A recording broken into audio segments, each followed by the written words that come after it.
I still remember the exact moment the room went silent, because it was the moment my daughter-in-law looked at a security guard and said, "Please remove this pauper from the table." The word hung in the air like something heavy and cold, and for a second I wondered if I had misheard her. But I hadn't. My name is Margaret Lawson. I'm 71 years old, and that night I was sitting at a long white linen table inside a restaurant that looked like something out of a magazine. Crystal glasses catching the light, polished silverware lined up perfectly beside porcelain plates, and a quiet pianist in the corner playing something soft and elegant. It was supposed to be a family dinner, the kind where people laugh too loudly and pass plates back and forth while telling stories. Instead, every fork stopped moving. Every chair seemed to freeze. And suddenly, everyone in that dining room was looking at me. Vanessa Lawson, my daughter-in-law, sat across from me in a black evening dress that probably cost more than the first car I ever owned. Her posture was perfect, her smile tight, the kind of smile that never reached her eyes. She tilted her head slightly toward the tall security guard standing near the entrance and repeated herself in a calm voice that carried just far enough for everyone nearby to hear. "She doesn't belong at this table." I looked around slowly, the way you do when your mind needs a moment to catch up with reality. My son Daniel sat beside her, his hands resting on the table, his eyes lowered toward his plate as if the pattern in the china had suddenly become fascinating. A few relatives shifted uncomfortably in their seats. Someone cleared their throat, but no one said a word. I felt the weight of 71 years settle quietly on my shoulders. Funny thing about moments like that, they stretch longer than they really are. In the span of a few seconds, I noticed everything. The soft glow of the chandeliers above us. The smell of rosemary and butter drifting from the kitchen. The way the waiter near the bar pretended not to look while clearly listening. And most of all, I noticed Vanessa watching me, waiting for a reaction. Maybe she expected tears. Maybe she expected anger. Maybe she expected the kind of scene that would confirm whatever story she had already told about me. But I had spent too many years raising a son, working 2 jobs, and learning how to stand back up after life knocked me down to give her that kind of satisfaction. So instead, I simply pushed my chair back from the table. The legs of the chair made a soft sound against the wooden floor. I stood up slowly, smoothing the front of my navy blue jacket the way my late husband used to tease me about when I was nervous. I looked at Vanessa for a long moment. Not with anger, not even with disappointment, but with the quiet calm of someone who suddenly understands more than she did a few minutes ago. "Of course," I said gently. My voice surprised even me. It sounded steady, almost polite. The security guard hesitated, clearly unsure whether he had actually been asked to remove a 71-year-old woman from a family dinner. I gave him a small nod so he wouldn't feel uncomfortable. Then I turned and began walking toward the exit. As I passed the other tables, I could feel the curious glances of strangers following me. Some people looked embarrassed on my behalf. Others simply watched, the way people do when they sense something dramatic unfolding in real life. The pianist kept playing. The soft melody floated through the dining room as if nothing unusual had happened at all. Outside the restaurant, the night air felt cool against my face. I walked slowly across the parking lot, the sound of my low heels echoing against the pavement. My car, a 10-year-old silver sedan that had carried me across more miles than I could count, sat under a street lamp near the edge of the lot. For a moment, I just stood there with my hand resting on the door handle. The restaurant windows glowed behind me, bright and warm, like a world I had somehow been pushed out of. And that was when the memories began returning, one by one, like pieces of a puzzle quietly sliding into place. I remember Daniel at 8 years old, sitting at our kitchen table while I helped him with math homework after finishing a 12-hour shift at the hospital. I remember the day he graduated from college, the proud smile on his face when he hugged me and said none of it would have been possible without me. I remembered the small apartment we once lived in, the one where the heat barely worked in the winter, and how I used to joke that someday he would build a life so successful we would laugh about those days. Standing in that parking lot, I realized something strange. Vanessa had called me a pauper. The word was meant to humiliate me, to shrink me down in front of everyone at that table. But what she didn't understand What she had never bothered to understand was that the story of that company, the success she enjoyed, the life she now lived surrounded by luxury, had begun long before she ever entered this family. And as I finally opened the car door and slid into the driver's seat, I couldn't help but feel a quiet sense of clarity settle inside me. Because sometimes the moment someone tries to push you out of the room is the very moment they reveal how little they truly know about who you are. The drive home took about 20 minutes, but that night it felt longer, as if every red light and quiet stretch of road was giving my mind more time to wander backward through the years. The city lights blurred across the windshield while the soft hum of the engine filled the silence inside the car. I kept both hands on the steering wheel, steady and calm, but my thoughts were far away from the dark highway in front of me. I was remembering a much smaller kitchen table from a very different time, one that had scratches in the wood and a chair that always wobbled no matter how many times my late husband tried to fix it. That was where Daniel used to sit when he was a boy, his feet barely reaching the floor while he worked on his homework with his tongue pressed against the corner of his mouth in concentration.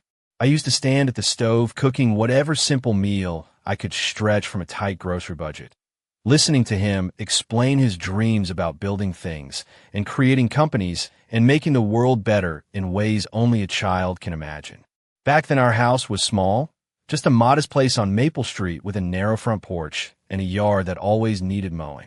In the winter the wind slipped through the old window frames, and sometimes I would wake up early to start the heater before Daniel got out of bed, so the house would feel warm when he came into the kitchen. I worked long shifts at the hospital during those years, often 12 hours at a time, and sometimes I took extra weekend shifts just to make sure the bills were paid and Daniel had the opportunities he deserved. I still remember the weight of those long days, the tired feeling in my feet when I walked through the front door at night, and the sound of Daniel calling out from the living room, asking if I would sit with him while he finished a school project. Those moments were never a burden. They were the reason I kept going. When Daniel was 16, he built his first little computer program at that same kitchen table, tapping away at a secondhand laptop we had bought from a pawn shop on the edge of town. He was so proud of it that he showed it to anyone who would listen, explaining every line of code as if he had just discovered something revolutionary. I remember laughing and telling him that someday people would probably pay him a lot of money for those ideas. He grinned and said that when he was successful, he would take care of me the way I had always taken care of him. Those words stayed with me for many years, even after life started changing in ways I did not expect. The first time I met Vanessa was at a charity event Daniel invited me to attend about 12 years ago. She was elegant, confident, and surrounded by people who seemed to admire everything she said. I remember thinking she looked like someone who had always lived in rooms filled with polished floors and quiet music. She shook my hand politely and called me Mrs. Lawson with a bright smile that felt practiced rather than warm.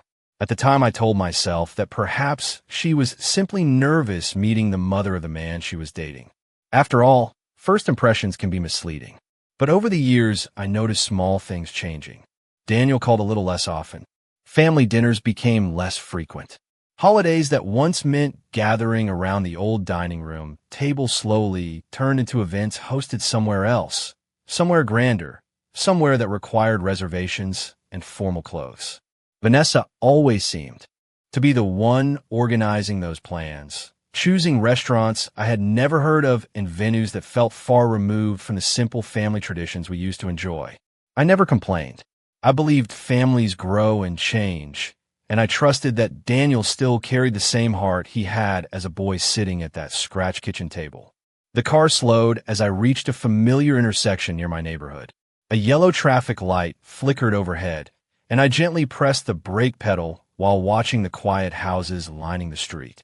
Many of them looked exactly the same as they had 20 years ago, with porch lights glowing softly and curtains drawn across the windows. When the light turned green, the first continued driving, and within a few minutes, I pulled into the driveway of the small brick house that had been my home for more than 3 decades. I turned off the engine and sat there for a moment in the darkness, listening to the ticking sound of the cooling motor. The evening air was still, and somewhere in the distance a dog barked once before everything became quiet again. Inside the house, the familiar shapes of furniture rested in shadow, through the living room window. That home was not grand, and it certainly was not the kind of place Vanessa would ever choose for one of her elegant dinners. But every inch of it carried the history of a family built slowly over many years. I stepped out of the car and walked toward the front door, the gravel crunching softly beneath my shoes.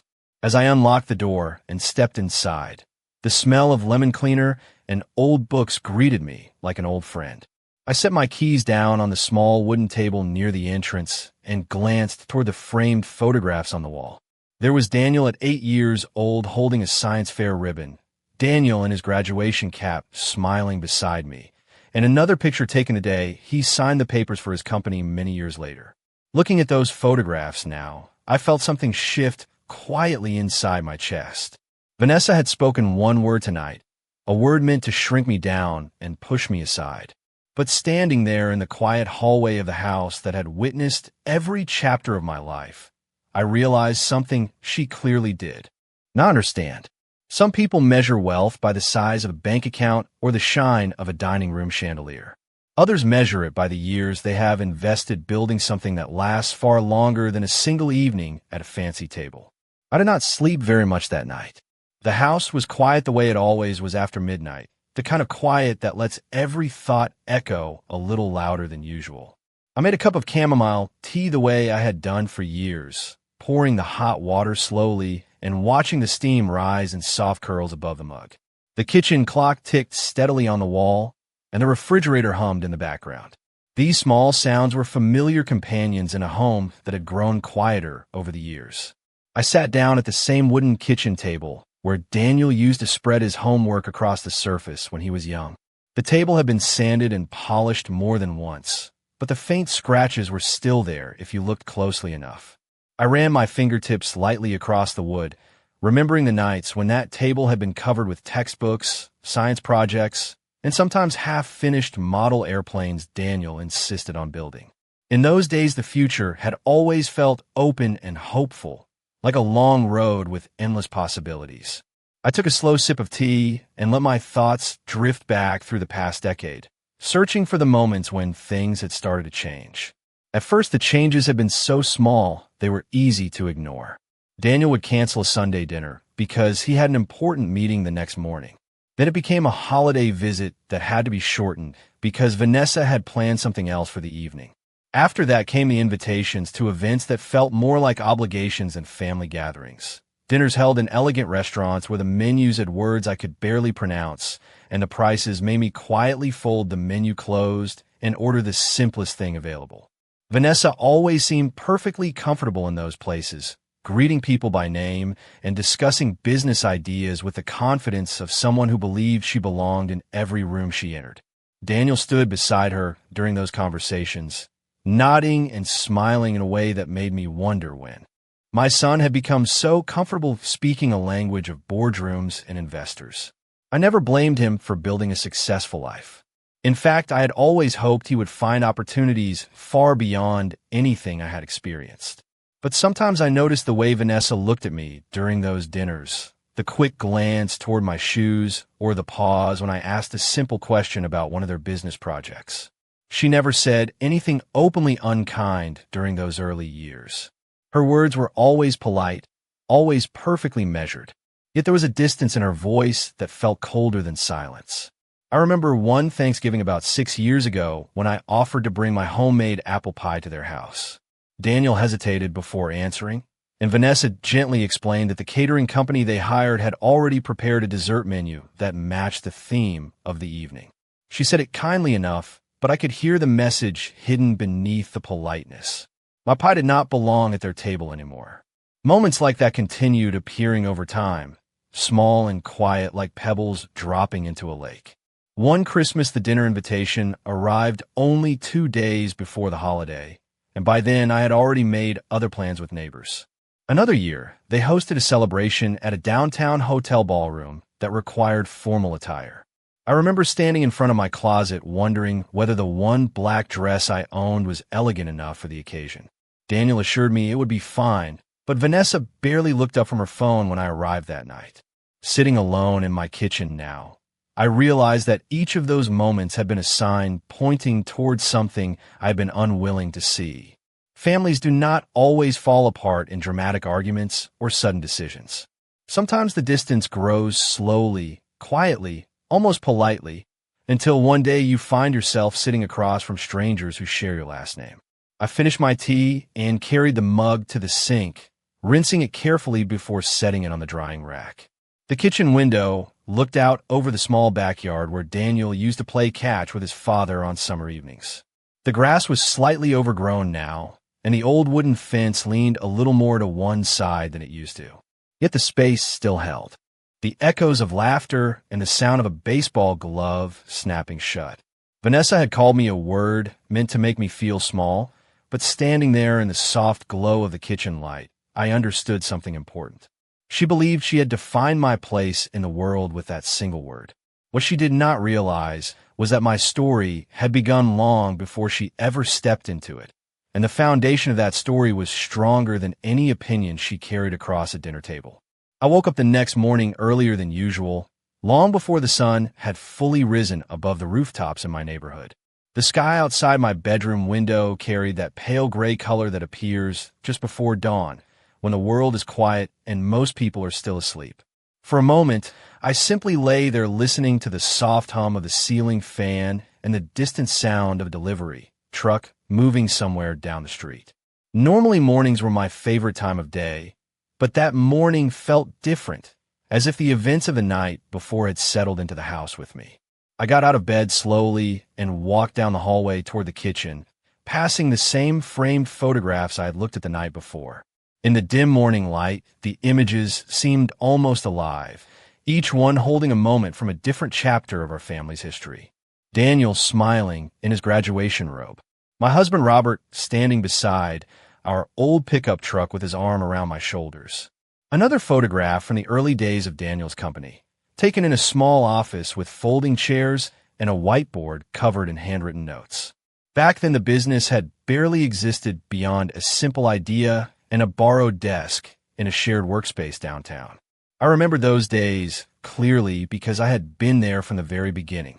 Daniel had come to this same house one evening carrying a laptop and a folder full of sketches for what he believed could become a new kind of software platform. He spread everything across the kitchen table and explained his vision with the same excitement he once showed when he was building model airplanes as a boy. At the time, the idea sounded ambitious, maybe even a little unrealistic, but I could see the determination in his eyes. I told him that if he believed in it, then he should pursue it with everything he had. What Daniel rarely mentions now, when he talks about those early days, is that the first year of that company was built inside this house. I helped him reorganize the spare bedroom so he could turn it into a tiny office. I cooked meals when he forgot to eat during long nights of coding and planning. When he worried about paying rent for the shared workspace downtown, I quietly offered to help with some of the early expenses using money I had saved over many years of careful budgeting. None of it felt like a sacrifice at the time. It felt like the natural thing a parent does when they believe in their child's dream. By the time the sun finally began rising above the trees outside my kitchen window, I had already brewed a pot of coffee and settled into the same chair where Daniel used to sit when he worked late into the night during those first months. The memory of those evenings returned to me clearly. Daniel leaning forward with intense focus, while lines of code filled the screen of his laptop. The faint glow of the desk lamp casting shadows across the walls.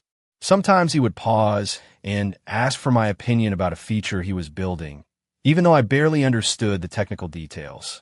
I simply listened and encouraged him, reminding him that great ideas often begin with patience and persistence.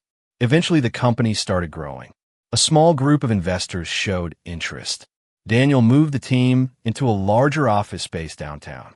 The news about their new software platform appeared in a few technology blogs, and suddenly people began talking about the company as if it had appeared overnight. But success rarely appears overnight. It grows quietly in small rooms and long nights long before anyone else notices.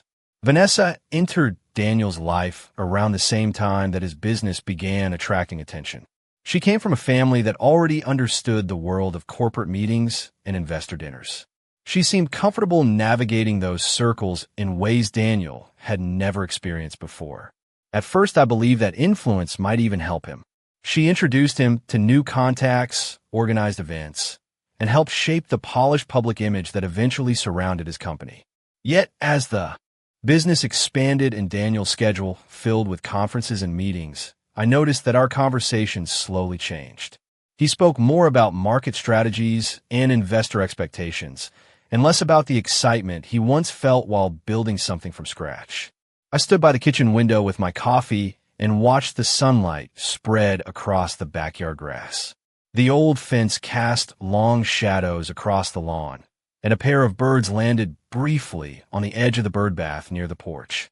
The house felt calm in a way that the restaurant had not. No chandeliers, no polished marble floors, just the quiet space where a dream had once been built step by step. I took another sip of coffee and realized something that had never seemed important before. Vanessa had looked at me the previous evening and decided who I was based on what she could see in that moment. She saw a quiet woman in a simple jacket sitting at an elegant table. What she did not see was the long history behind that moment, the years of effort and belief that had shaped everything Daniel now enjoyed. And standing there in the gentle morning light of the kitchen where that story began, I understood that the truth about those early years still existed whether anyone chose to acknowledge it or not. I spent most of that morning moving slowly through the house, not because there was much to do, but because every room seemed to carry a memory I had not noticed in a long time. The sunlight gradually filled the living room, stretching across the wooden floor and touching the edges of the old bookshelf where Daniel once kept his college textbooks. I paused there for a moment, running my fingers along the spines of books that had not been opened in years. Many of them were about technology and business strategy, subjects that had fascinated Daniel when he was younger. I remembered how proud he had been when he received his first internship offer during his senior year of college. That letter had been pinned to the refrigerator door for almost an entire month because he wanted to see it every time he walked into the kitchen. I made another cup of coffee and carried it to the small desk near the living room window, the same desk where I used to sit and organize household bills every weekend. The desk drawer still held old folders filled with papers from years ago, utility statements, insurance notices, tax forms, and a handful of documents that had followed our family through different stages of life. I opened one of the folders without thinking too much about it and saw several bank receipts from the early days of Daniel's company. Those receipts brought back memories I had almost forgotten. When Daniel first launched his business, the financial situation had been uncertain. Investors had not yet appeared, and many banks were reluctant to support a brand new technology startup with little history behind it. During that time, Daniel had come to me one evening with worry written clearly across his face. He explained that the company needed just a little more time to prove its potential, but that a short-term loan would be necessary to keep things moving forward. I remember the long conversation we had at this very desk. Daniel spoke carefully, trying to sound confident, but I could see the pressure he was under. After listening quietly, I told him that sometimes the most important thing a person can offer is belief. I had spent decades saving small amounts of money whenever I could. Those savings were never meant to build wealth. They were simply meant to provide security for the future. That night, I made a decision that felt completely natural. I transferred a large portion of those savings to help support the early development of his company. Daniel promised he would repay it one day, but I told him repayment was not necessary. Watching his dream grow had always been enough for me. The company slowly stabilized after that. New clients appeared, and the small office downtown expanded into a larger space with several employees. Daniel called me frequently during those months, sharing updates about new partnerships and potential investors. I remember the excitement in his voice when he described the moment their software platform finally launched successfully. It felt like watching a young tree take root after years of careful tending. Eventually, the company reached a point where outside investors became eager to participate. Daniel arranged meetings with several firms that specialized in technology ventures. That period marked the first time Vanessa became deeply involved in the business discussions. She seemed to understand the language of contracts and financial negotiations far better then. Either Daniel or I did. At first, I believed her presence would protect Daniel from making mistakes. She organized meetings, reviewed proposals, and often spoke with the confidence of someone who had studied these matters for years. Looking back now, I realized that was the moment when the balance inside our family quietly shifted. Daniel trusted Vanessa's judgment completely, and as her influence within the company grew, my own role faded into the background. It did not happen through arguments or confrontations. It happened through small decisions that seemed harmless at the time. Documents that were handled by lawyers rather than discussed at the kitchen table. Business plans that were reviewed in conference rooms rather than inside this house. I stood up from the desk and walked back toward the hallway, carrying the folder with me. The house felt calm, almost peaceful, but the memories inside those papers reminded me that the history of Daniel's company was not as simple as it appeared from the outside. People who arrived later often saw only the polished success, the elegant dinners, and the confident speeches given at corporate events. They did not see the early mornings, the long nights, and the quiet sacrifices that helped create the foundation for everything that followed. As I returned the folder to the drawer and gently closed it, I understood that the story of those early years had never truly disappeared. It had simply been set aside while the company grew larger and more visible. Yet the details were still there, preserved in old papers and memories that had been waiting patiently to be remembered. I did not plan to go anywhere that afternoon, but sometime after lunch, I found myself standing in front of the hallway closet where I kept an old leather briefcase that had not been used in years. The briefcase had belonged to my husband, Robert, before he passed away, and I had kept it mostly out of habit rather than necessity. The leather had softened with age, and the brass clasp made a familiar click when I opened it. Inside were several folders and envelopes that Robert had carefully organized long ago. For a moment, I hesitated, almost feeling as if I were disturbing something that had been resting quietly for too long. Yet the memories for the previous night continued to move through my thoughts like slow-moving clouds, and something inside me wanted to look more closely at the past rather than turn away from it. I carried the briefcase to the dining room table and opened one of the thicker folders. The papers inside were older financial documents from the early years when Daniel had first begun building his company. I recognized Robert's handwriting on a few of the notes clipped to the front pages.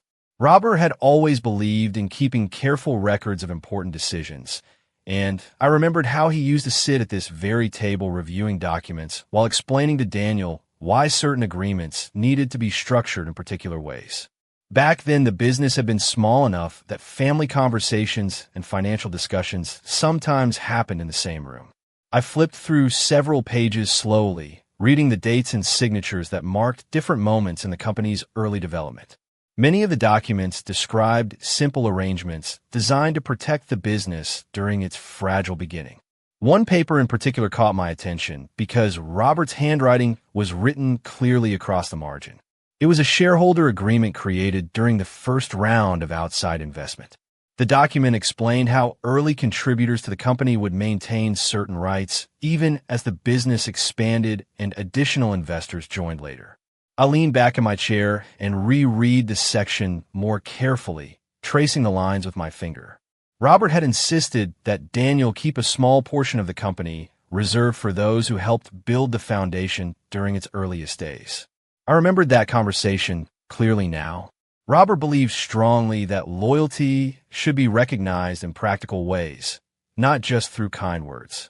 Daniel had agreed at the time, and together they had signed several documents to ensure that the structure of the company reflected that principle.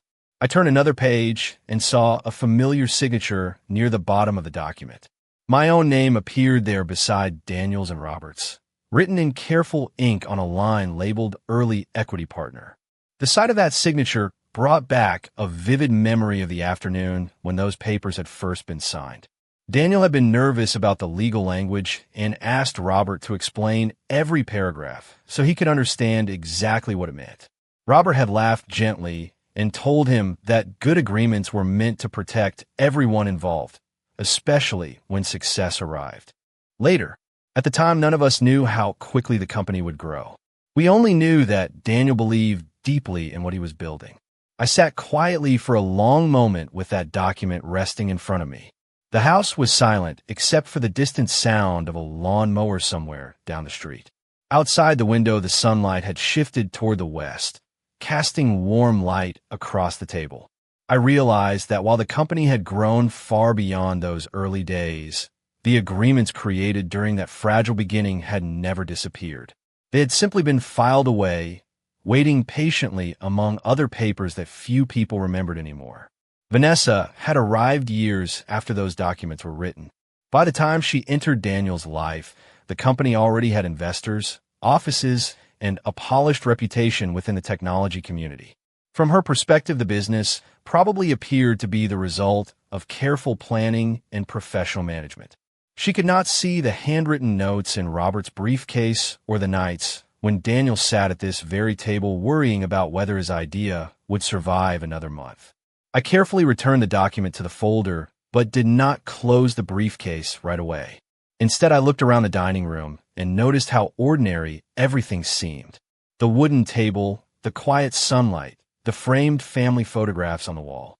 None of it resembled the grand restaurants or polished conference rooms where Daniel now spent most of his time. Yet the story that had shaped his success began here, in rooms that carried the quiet history of effort and trust. And as I sat there with Robert's old briefcase open in front of me, I understood that some parts of that history still carried more weight than anyone had bothered to notice. I closed Robert's briefcase slowly, pressing the brass clasp until it made the same quiet click I had heard countless times years ago. The sound echoed softly in the dining room, and for a moment I simply rested my hand on the worn leather surface. The sunlight had shifted again, stretching long golden lines across the table, and I realized that several hours had passed while I was reading through those documents. Outside, the neighborhood had become more active. A car door slammed somewhere down the street, and I could hear children laughing faintly from the yard. Across the block, life had continued exactly as it always did, even though something important had quietly changed inside my mind. I carried the briefcase back toward the hallway closet, but stopped halfway there. Instead of putting it away immediately, I turned and walked toward the small study at the back of the house. The study had once been Robert's favorite room, a quiet place where he liked to read newspapers and organize paperwork after dinner. His old desk still stood beside the window, and the shelves above it were filled with neatly arranged folders labeled in his careful handwriting. I set the briefcase on the desk and sat down in the same chair Robert used for so many years. The room smelled faintly of old paper and wood polish, a scent that always reminded me of evenings when Daniel and Robert would sit here, discussing business ideas while I listened from the doorway with a cup of tea in my hands. I opened the top drawer of the desk and found several additional folders Robert had prepared during the early stages of Daniel's company. Robert had always believed that strong foundations were built on clear agreements and careful planning. He had insisted that Daniel understand every document he signed, no matter how complicated the language might appear. That habit had sometimes frustrated Daniel when he was younger, but now I could see how valuable those precautions had been. I pulled out one of the thicker folders and began reading through its contents. The documents described how the company's ownership structure had been organized during its first years of operation.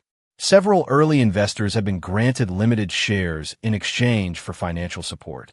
At the same time, Robert had helped Daniel design a structure that protected the original ownership rights created at the beginning. The idea was simple.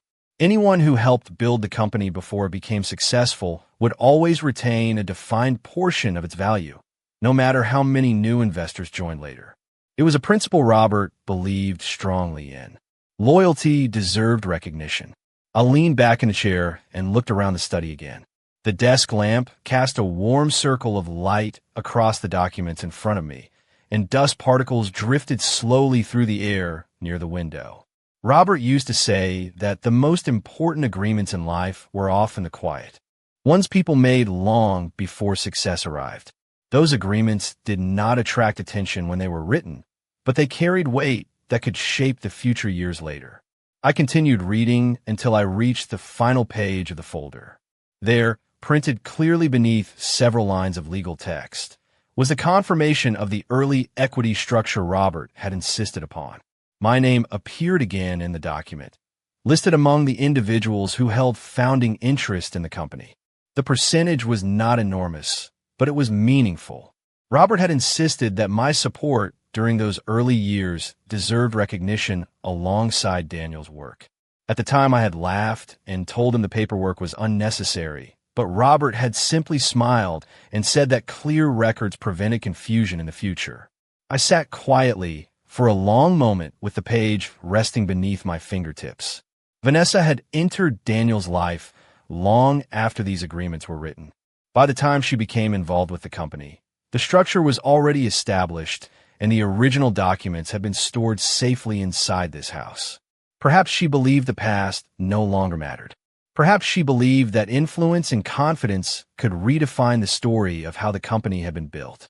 Yet the truth remained preserved in ink and paper inside Robert's careful records. I closed the folder gently and placed it back inside the drawer, but this time I did not feel the same hesitation I had earlier. Instead, I felt a quiet sense of clarity that had not been there the night before. The events at that restaurant had revealed something important about how Vanessa viewed the world and the people around her. She believed that status was defined by appearances and by the rooms a person was invited to enter. But the documents inside this house told a different story. They described a history written long before polished conference rooms and elegant dinners became part of Daniel's life. As I turned off the desk lamp and stood up from the chair, the study returned to its usual calm stillness. Robert's shelves, the quiet desk, and the closed drawer held more than memories. They held proof of a beginning that could not simply be erased by someone who had arrived much later. And for the first time since the previous evening, I understood that the future might still contain chapters that Vanessa had never considered. The following morning arrived quietly, almost gently, as if the world had decided to give me time to think before anything else happened. I woke before the alarm clock and lay still for a few seconds, watching the soft light of early morning move slowly across the ceiling. The house felt calm, the same way it always did before the neighborhood fully woke up. I walked into the kitchen and poured myself a cup of coffee, the familiar smell filling the room while the kettle finished its quiet whistle. For a moment, I simply stood there holding the warm mug, looking through the window toward the backyard where sunlight was beginning to touch the grass. The memories of the last 2 days moved through my mind slowly, not with anger, but with clarity. There was something different about the way I was thinking now. The events at that restaurant had been humiliating, yes, but they had also forced me to see things I had ignored for too long. I set the coffee mug on the table and returned to Robert's study with the same steady feeling that had settled inside me the night before. The briefcase was still resting on the desk, exactly where I'd left it. The leather surface reflected a thin stripe of sunlight from the window. I opened it again and removed the folder containing the shareholder agreement. This time I did not read it slowly like before. Instead, I examined the details with careful attention, noticing how clearly Robert had organized every clause and every signature. His handwriting appeared again beside one paragraph where he had written a short note reminding Daniel that the original ownership structure should never be altered without the approval of all early partners. Robert had always believed that transparency protected families from misunderstandings. I carried the document back to the dining room and placed it on the table beside my coffee. The quiet ticking of the wall clock filled the room while I thought about the years that had passed since those papers were signed. Daniel's company had grown into something far larger than any of us expected during those early days. Investors had joined, offices had opened in different cities, and Daniel had begun appearing in technology magazines and business conferences. Yet through all those changes, the foundation Robert helped create remained legally intact. I took another sip of coffee and reached for my phone, scrolling slowly through my contacts list until I found a name that had not been used in quite some time. Arthur Bennett had been Robert's longtime attorney and a trusted friend of our family for many years. After Robert passed away, Arthur had continued managing several legal matters related to the estate, though I had rarely needed to contact him. Still, If anyone would understand the significance of the documents I had just reviewed, it would be Arthur. My finger hovered over the call button for a moment. I was not calling out of anger or revenge. That feeling had already faded sometime during the quiet hours of the previous night. Instead, I was calling because the truth deserved to remain clear, and Arthur had always been someone who respected clarity above everything else. I pressed the call button and held the phone to my ear while the line began to ring. Outside the window, a gentle breeze moved the branches of the maple tree near the fence, casting shifting shadows across the backyard grass. After a few seconds, Arthur's familiar voice answered with a calm greeting that sounded exactly the same as it had years ago. I introduced myself and explained that I had been reviewing some early documents connected to Daniel's company. Arthur listened carefully without interrupting, the way he always did when discussing legal matters. When I mentioned the shareholder agreement and Robert's handwritten notes, his tone changed slightly, not with surprise, but with recognition. He remembered the structure immediately. Arthur explained that Robert had insisted on drafting those agreements in a way that protected the original contributors indefinitely. According to the documents, my position as an early equity partner remained fully valid regardless of how much the company had grown since then. Hearing those words spoken out loud did not feel dramatic or overwhelming. Instead, it felt like confirming something that had quietly existed all along.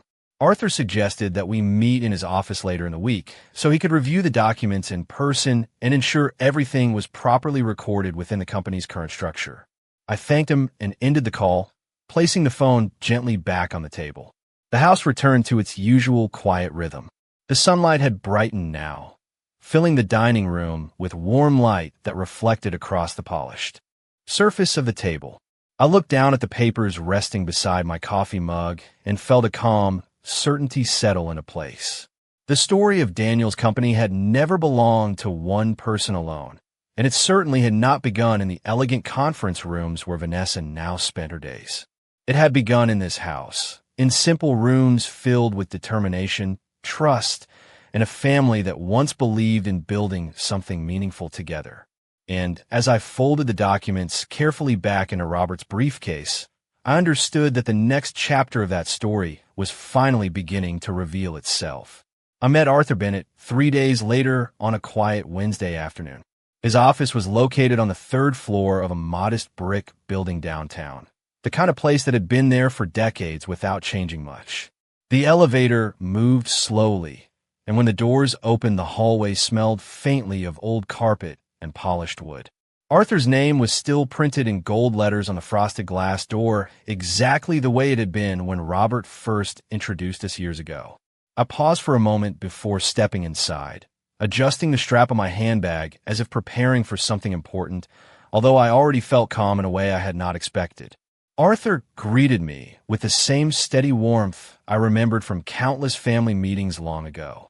His hair had turned almost completely silver, but his eyes still carried that sharp attentiveness that made people trust him immediately.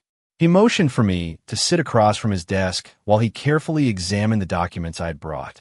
For several minutes, he said nothing, turning each page slowly and reading the handwritten notes Robert had left in the margins. The office was quiet except for the soft rustle of paper and the distant hum of traffic outside the window. Finally, Arthur set the last document down and leaned back in his chair. There was no surprise in his expression, only the thoughtful look of someone confirming something he already suspected. He explained that the structure Robert had created during the company's early years had never been removed from the official filings. My status as an early equity partner remained active within the corporate records. According to the documentation, I still held a meaningful share of the company's original ownership. Arthur spoke carefully, making sure. I understood that this was not merely a symbolic title. The rights attached to that position were real and legally recognized. I listened quietly, feeling neither triumph nor anger, only a deep sense of clarity that had been growing steadily since the night at the restaurant. Arthur continued explaining that a shareholders' meeting was scheduled the following week for a routine company presentation. As a registered equity partner, I had the full right to attend. The invitation had likely been sent electronically through the corporate system, but if it had been overlooked or filtered out, it would not change the fact that my name remained on the official list of shareholders. Arthur asked if I intended to attend the meeting. I considered the question for a moment while looking through the office window at the street below, where people moved along the sidewalks with quiet purpose. Cars passed through the intersection, sunlight reflecting off their windshields. Life outside continued with its usual rhythm, unaware that anything significant was being discussed inside that small office. Finally, I nodded and said that I would attend, not because I wanted to confront anyone or create a scene, but because sometimes simply being present was the clearest way to remind others of the truth. Arthur smiled slightly and assured me that he would also attend as legal counsel if necessary. After our meeting ended, I stepped back into the hallway and rode the elevator down to the lobby. The afternoon sunlight felt warm as I walked out onto the sidewalk. For a few seconds, I simply stood there watching the quiet movement of the city around me. Office workers carried coffee cups while crossing the street. A delivery truck stopped near the corner. Somewhere nearby, a group of people laughed as they stepped out of a small cafe. Everything appeared perfectly ordinary, yet inside I knew that the coming week would reveal something Vanessa had never considered. The shareholders' meeting took place the following Tuesday in a large conference room at the company's main headquarters. The building itself stood tall and modern, with wide glass windows that reflected the bright morning sky. I arrived a few minutes early and stepped through the lobby where employees moved quickly between elevators and reception desks. No one paid much attention to me as I walked toward the conference room listed on Arthur's printed invitation. When I opened the door, several executives were already seated around a long polished table discussing charts projected on a screen at the front of the room. Daniel sat near the center, focused on a presentation folder in front of him. Vanessa stood beside the projector, speaking confidently about upcoming expansion plans. The moment I stepped inside the room, the quiet hum of conversation faded slightly. Daniel looked up first. His expression shifted from concentration to surprise as he recognized me standing near the doorway. Vanessa followed his gaze, and for a brief second her confident posture hesitated. I did not raise my voice or say anything dramatic. I simply walked calmly toward an empty chair along the side of the table and set my handbag beside it. Several people glanced toward the seating chart placed in front of each chair. My name was printed clearly among the list of equity partners attending the meeting. I took my seat with the same steady calm that had carried me through the past week. The room remained silent for a moment before the meeting continued, but the atmosphere had changed in a way that could not be ignored. Some people measure importance by the volume of their words or the size of their offices. Others understand that sometimes the most powerful statement a person can make is simply showing up where they have always belonged.